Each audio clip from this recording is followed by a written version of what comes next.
السلام علیکم ورحمۃ اللہ وبرکاتہ۔ اعوذ باللہ من الشیطان الرجیم، بسم اللہ الرحمن الرحیم۔ آیت نمبر 48۔ وَإِذْ، اور جب زینا، آراستہ کر دیے، لہم الشیطان، ان کے لیے شیطان نے، اعمالہم، ان کے اعمال، وقالا، اور کہا، لا غالبا، غالب نہیں آ سکتا کوئی بھی، لکم الیوم، تم پر آج، من الناسی، ان لوگوں میں سے،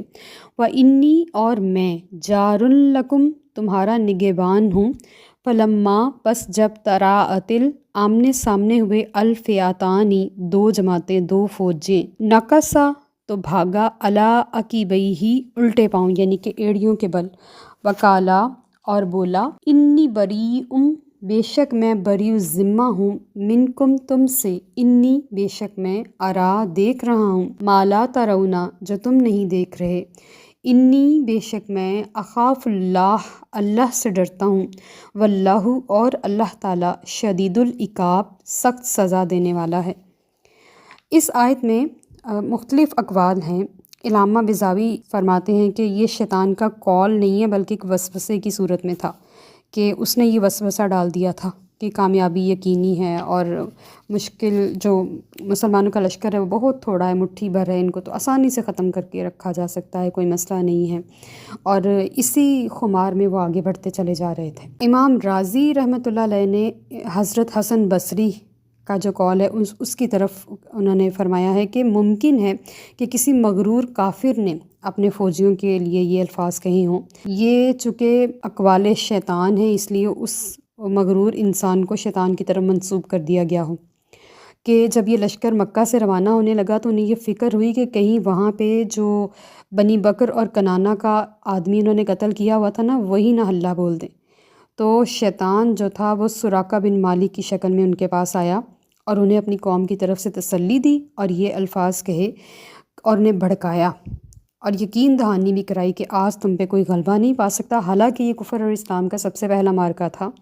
اور بظاہر سب کچھ کافروں کے حق میں ہی نظر آ رہا تھا، لیکن حقیقت جو تھی وہ اللہ اور اس کے محبوب علیہ الصلوۃ والسلام بہتر جانتے تھے۔ تو شیطان نے کہا کہ تمہارے لشکر کے ساتھ ٹکر لینے کی اب کسی میں ہمت نہیں ہے، اور ساتھ ہی وعدہ کیا کہ میں تمہارا نگہبان ہوں، اگر تمہیں کسی بھی قسم کی ہیلپ کی ضرورت پڑے گی تو میں ساری آپ کو ہیلپ مہیا کروں گا۔ اور جب دیکھا، آپ سب نے دیکھا، چشم فلک نے دیکھا کہ کس طرح سے اسلام نے کفر کا خاتمہ کیا، ایک ہی وار نے سب کچھ ختم کر دیا، پہلا ہی جو حلہ تھا نا اسی میں ہی فیصلہ ہو گیا تھا جنگ کا، کیونکہ مسلمانوں کے اندر جوش ایمانی تھا، 13 سال کا ضبط تھا، صبر تھا، اور جب ایسا ہوتا ہے نا بندے کو موقع ملتا ہے تو وہ کم نہیں کرتا، یہاں پہ ان کو شدید موقع ملا تھا اپنا غصہ نکالنے کا، 13 سال کی مشکلات کا غصہ نکالنے کا، اور اپنا جوش شہادت، اور یہ تیر انداز تھے، یہ جنگجو تھے، اور اپنی صلاحیتوں کو منوانے کا اور اپنے جوہر دکھانے کا موقع پہلی بار ملا تھا۔ تو مسلمانوں نے بھی بڑی ہمت کے ساتھ اس سب کا مقابلہ کیا، اور اللہ پاک نے بھی اپنی مدد ان کے شامل حال فرمائی۔ اور جب ملائکہ کی فوج آسمان سے اترنے لگی تو شیطان نے یہ سارا منظر دیکھا تو بھاگ گیا اور بلند آواز سے پکارا، اے مشرکین مکہ، میں تم سے اپنی برات کا اظہار کرتا ہوں، یعنی کہ میں تمہیں نہیں جانتا تم کون ہو، اس آڑے وقت میں تمہاری کوئی مدد نہیں کر سکتا، مجھے وہ چیزیں نظر آ رہی ہیں جن کو تمہاری آنکھیں دیکھنے سے قاصر ہیں۔ یہ کہہ کے وہ بھاگ گیا۔ اور آپ دیکھیں کہ شیطان کا یہی رویہ ہے، دنیا میں بھی وہ ایسا کرتا ہے، وہ ہر شخص کے ساتھ ایسا کرتا ہے، اکساتا ہے، وعدے کرتا ہے، سپنے دکھاتا ہے، ان کو اپنے جال میں پھنسا لیتا ہے، گناہوں کی دلدل میں دھنسنے کا اور ان کو اس کی لذتوں میں ڈبا دینے کا اس کے اندر ہنر ہے، وہ کر سکتا ہے، لیکن جہاں پہ بندے کو اس کی ضرورت پڑتی ہے وہ بھاگ جاتا ہے، اور نعوذ باللہ من ذالک یہ جہنم کے کنارے پر لا کے بھی ایسا کرے گا، سارے راستے آسان کرتا دکھاتا جائے گا اور کنارے پہ لا کے دھکا دے گا اور ہاتھ جھاڑ کے کہے گا آج میں کامیاب ہو گیا۔ یعنی کہ اس نے جو اللہ کو چیلنج کیا ہے وہ اس چیلنج کے پیچھے ہے، وہ ہمارے پیچھے نہیں ہے، وہ اپنے رب کے ساتھ پوری دشمنی نبھا رہا ہے، نعوذ باللہ من ذالک، اور اس کو بندے کو گمراہ کر کے وہ اپنی ذات کی تسکین کر رہا ہے، اور بندے اس کی ذات کی تسکین کے لیے اپنا نقصان کر رہے ہیں اور وہ سمجھ نہیں پا رہے کہ ہم کس راستے پر چل رہے ہیں۔ اللہ پاک ہمیں اس کے حملوں سے، اس کے وسوسوں سے، اس کی چالوں سے اس کے جال سے، اس کے فریب سے محفوظ رکھے، اپنی حفاظت میں، اپنی پناہوں میں رکھے۔ کبھی بھی ہمیں اس کا ساتھی بننے کی ذرا سی بھی جرأت عطا نہ کرے، کبھی ہمیں اس کی سجائی چیزوں کو دیکھنے کی ہمیں توفیق عطا نہ کرے۔ تو ایسا کبھی نہ ہو، اور اللہ تعالیٰ شدید عذاب دینے والا ہے۔ اور آپ نے دیکھا، چشم فلک نے دیکھا کس طرح بدر میں کفار کو دنیا اور آخرت دونوں کا عذاب نصیب ہوا۔ آیت نمبر 51، ذالکا، یہ اس لیے ہے، بما قدمت، جو آگے بھیجا، ایدیکم، تمہارے ہاتھوں نے، وان اللہ، اور بے شک اللہ تعالیٰ، لیسا، نہیں ہے، بظلام، ظلم کرنے والا، للعبید، اپنے بندوں پر۔ یعنی کہ یہ اللہ تعالیٰ ایسے ہی نہیں کسی پر ظلم کرتا یا ان کو کسی بھی اذیت میں ڈالتا، وہ اپنے بندوں سے بڑا پیار کرتا ہے، اور اس نے اپنے بندے اس لیے بنائے ہی نہیں ہیں کہ وہ اس کو جھٹلا دیں، اس سے صرف نظر کر کے کہیں اور، بلکہ یہ ان کافروں کے اپنے اعمال تھے کہ انہوں نے مسلمانوں کے لیے محاذ کھڑا کیا اور اپنے آپ کو مسلمانوں کے خلاف جنگ کے لیے پیش کیا۔ تو اس کا بدلہ یہ تھا کہ وہ فرشتوں کے ہاتھوں مارے گئے، اور اللہ اپنے بندوں پر، لئیس جو لفظ ہوتا ہے یہ نیور کے معنی میں آتا ہے، ہرگز کسی صورت اپنے بندوں پر ظلم کرنے والا نہیں، وہ اپنے بندوں سے بے تحاشا 70 ماؤں سے زیادہ پیار کرتا ہے۔ آیت نمبر 52، کدأبی، جیسے کہ دستور تھا، آل فرعون، فرعونیوں کا، یعنی کہ فرعون کی اولاد کا، والذین، اور ان لوگوں کا، من قبلہم، جو ان سے پہلے تھے، کفروا بی آیات اللہ، وہ انکار کیا انہوں نے اللہ کی آیات کا، فاخذہم اللہ، پس پکڑ لیا انہیں اللہ تعالیٰ نے، بذنوبہم، ان کے گناہوں کے سبب، ان اللہ، بے شک اللہ تعالیٰ، قوی، قوی ہے، طاقتور ہے، شدید العقاب، سخت سزا دینے والا ہے۔ اب ہم نے پیچھے پڑھا ہے فرعون کے بارے میں، پہلے پارے میں پوری ڈیٹیل کے ساتھ ہم نے اس کا واقعہ پڑھا کہ فرعون کون تھا اور اس نے کیا کیا۔ ان کی جو قوم تھی مسلسل نافرمانی کی وجہ سے اللہ کے عذاب کا مستحق ٹھہری تھی، ایسے ہی ان پر عذاب نہیں آیا تھا۔ اللہ تعالیٰ فرما رہے ہیں یہ پہلے فرعونیوں کے ساتھ بھی ایسے ہی ہوا تھا، انہوں نے اللہ کی، نبیوں کی، حضرت موسیٰ اور ہارون علیہ السلام کی، اور ان سے پہلے بھی جتنے انبیاء کرام آئے تھے، ان سب کی انہوں نے تکذیب کی، جھٹلایا اور ان کی نافرمانی کی، اور پھر اللہ نے ان کو پکڑا۔ تو اللہ کی آیتوں کا کفر کیا کہ یہ اللہ کی آیات نہیں ہے، اور اس کو انکار کیا اور اس کو جھٹلایا، تو اللہ نے ان کے اتنے سارے گناہوں کے سبب انہیں پکڑا۔ اور دیکھیں 500 سال فرعونیوں نے حکومت کی، جس فرعون کو ہم جانتے ہیں وہ رامسیس تھا، اور وہ آخری فرعون تھا، اور وہ بے اولاد مرا، اور اس کے بعد سے فرعون کی نسل کا 500 سال بعد خاتمہ ہوا تھا۔ تو اللہ نے اتنی شدید پکڑ سے اس کو پکڑا کہ اس کے بعد کوئی اس انداز سے خدائی کا دعوے دار پیدا نہیں ہوا۔ آیت نمبر 53، ذالکا، یہ اس لیے ہے، بأن اللہ، کہ بے شک اللہ تعالیٰ، لم یکو، نہیں، مغیرن، بدلنے والا، نعمتن، کسی نعمت کو، انعمہا، کی ہو، علی قومن، کسی قوم پر، حتیٰ، یہاں تک کہ، یغیروا، وہی بدل ڈالیں اپنے آپ کو، ما بانفسہم، اپنے آپ کو، وان اللہ، اور بے شک اللہ تعالیٰ، سمیع علیم، سب کچھ سننے والا اور جاننے والا ہے۔ اللہ تعالیٰ نعمت نہیں بدلتا کسی قوم کی، یعنی کہ ایک بار اس نے نعمت دے دی ہے نا، تو وہ اس نعمت کو نہیں بدلتا۔ بہت ساری چیزیں ایسی ہوتی ہیں جو اللہ بن مانگے عطا فرماتا ہے، جیسے مال ہے، اولاد ہے، نبوت ہے، اور بہت ساری چیزیں ایسی ہیں کہ اللہ تعالیٰ اپنی رضا کے، اپنی مرضی سے جس کو چاہے، جتنا چاہے، جب چاہے نواز دے۔ کوئی اس کی سلطنت اور بادشاہت میں روک ٹوک کرنے والا، سوال پوچھنے والا ابھی تک تو پیدا نہیں ہوا، اور نہ ہی آئندہ کبھی ہوگا۔ لیکن اگر اللہ کسی بندے کو نعمت دے کر چھین لیتا ہے تو اس کی وجہ ہوتی ہے ناشکری اور اس نعمت کی قدر نہ کرنا۔ اب یہاں پہ اگر ہم آیت کے سینیریو کو دیکھیں تو یہ آیت نبی کریم صلی اللہ علیہ وآلہ وسلم جیسی سب سے عظیم کائنات کی نعمت کے بارے میں ہے کہ اللہ نے حضور کو مکہ والوں کو دیا۔ آپ وہاں پیدا ہوئے، آپ نے وہاں بچپن، لڑکپن، جوانی سب گزارا، آپ نے ان کو اپنا سب سے بیسٹ دیا، اور آپ نے ان سے اس سب کے بدلے میں صرف اتنا مانگا کہ اللہ کو ایک مان لو بس، لیکن اتنی بڑی نعمت رحمت جو اللہ نے ان کو عطا فرمائی حضور کی صورت میں،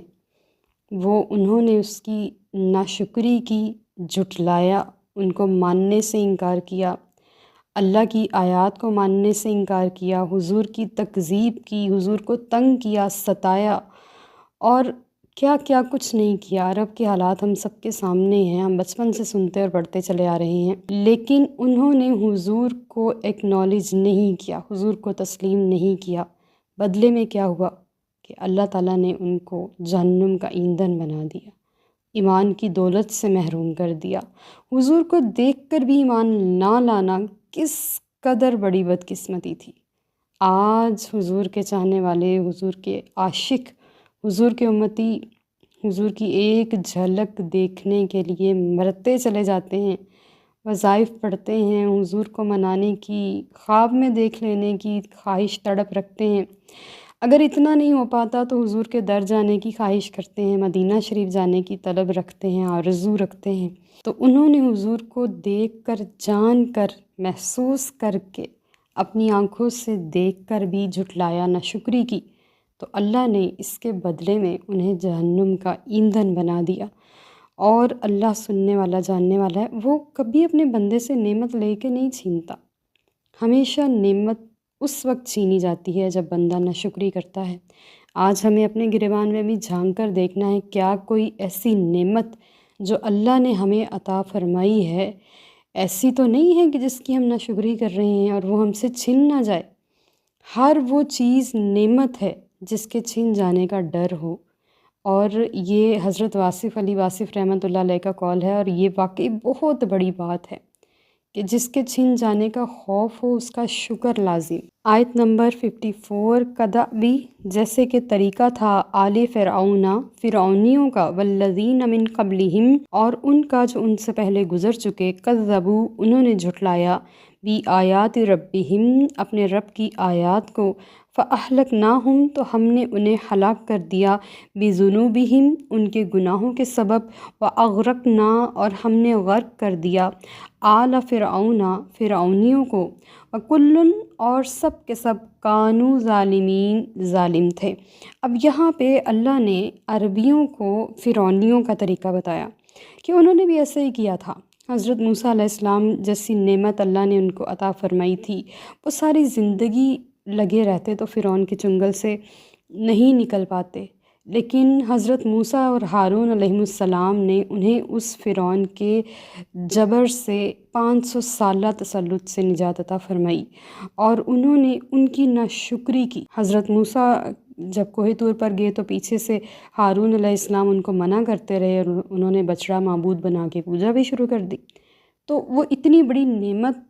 کی ناشکری کی تو اللہ نے فرعونیوں کو غرق کر دیا، اور جو مسلمان ہوئے تھے اور بعد میں کافر ہوئے، مشرک ہوئے، اور پھر اللہ نے بہت سو کو موت بھی عطا فرمائی اور بہت سو کو میدان طیٰ میں بھٹکا بھی دیا، اور عجیب طرح کے ان پر عذاب اور آزمائشیں آنا شروع ہوئی۔ ریزن کیا تھی؟ کل کانوا ظالمین، سارے ظالم، کیونکہ ظلم سہ سہ کر ان کے اندر بھی ظلم جیسی چیزیں آنا شروع ہو گئی تھیں، تو وہ ظلم سہ سہ کے ظالم بنتے جا رہے تھے۔ اس لیے کہتے ہیں کہ اپنے حق میں آواز اٹھانی چاہیے، ظلم ہمیشہ نہیں سہتے رہنا چاہیے، بلکہ اپنے حق کے لیے کھڑے ہوتے رہنا چاہیے۔ جب تک بندہ اپنے حق کے لیے نہیں نہ کھڑا ہوتا تو کوئی بھی اس کے لیے نہیں کھڑا ہوتا، اپنے لیے خود آواز اٹھانی ہوتی ہے، ورنہ انسان کے اندر دبنے کی اور ظلم کی صلاحیتیں اور اس طرح کی کوالٹیز پیدا ہو جاتی ہیں۔ آیت نمبر 55، ان شر الدواب، بے شک بدترین جانور، عند اللہ اللہ کے ہاں، الذین وہ لوگ ہیں، کفروا جنہوں نے کفر کیا، فہم پس وہ، لا یؤمنون کسی طرح سے ایمان نہیں لاتے۔ اگر انسان مومن ہو جائے نا تو وہ حیوانات سے افضل ہو جاتا ہے، حیوانات اور نباتات سے افضل ہو جاتا ہے، اور اگر وہ کافر ہو جائے تو اللہ نے قرآن پاک میں اسے جانوروں سے بھی بدتر فرمایا، نعوذ باللہ من ذالک۔ اس قدر افسوسناک بات ہے کہ اشرف المخلوقات ہوتے ہوئے اپنے رب کو نہیں پہچانا، جبکہ آج دین ہر جگہ موجود ہے، اور اسلام اپنا آپ حقانیت کے ساتھ منوا رہا ہے، اور اب کسی بھی قسم کے ابہام کی، شک کی، شبہ کی گنجائش نہیں رہی، اور اسلام نے اپنا آپ پوری دنیا میں منوا لیا ہے۔ پھر بھی لوگ دنیا اور دنیا داری کے پیچھے بھاگتے ہوئے اس کی طرف توجہ نہیں کر رہے، اپنے رب کی طرف رجوع نہیں کر رہے جس نے اسے بنایا ہے۔ اس اشرف المخلوقات کو چاہتا تو کسی بھی مخلوق میں ڈال دیتا، جانور بنا دیتا، چاہتا تو حشرات الارض بنا دیتا، سمندری مخلوق بنا دیتا، زمین پر رینگنے والا بنا دیتا، کسی ایسے جانور میں ڈال دیتا جس کا نام لینا بھی ہم گوارہ نہیں کرتے۔ اس نے ہمیں انسان بنایا۔ ہمارے پاس سب سے بڑی نعمت ہی انسان ہونا ہے، اشرف المخلوقات ہونا ہے، اور اس کے بعد سب سے بڑی نعمت ہمارے پاس ایمان ہے جو ہمیں حضور کے صدقے میں ملا ہے۔ اگر ہم مسلمان ہیں، حضور کو پہچانتے ہیں، اللہ کو پہچانتے ہیں، تو اشرف المخلوقات ہونا بہت بڑی سعادت ہے، اور یہ اللہ تعالیٰ کی عطا ہے کہ اس نے ہمیں انسان بنایا۔ تو اب بھی اگر کوئی کفر کرے تو پھر وہ جانوروں سے بدتر ہے۔ فہم لا یؤمنون، کسی طریقے سے ایمان نہیں لاتے، جتنی مرضی آیات دلائل روزانہ کے اللہ تعالیٰ کے نظارے دیکھ کر بھی وہ ایمان نہیں لائیں گے۔ وما علینا الا البلاغ المبین۔ Like, subscribe and share.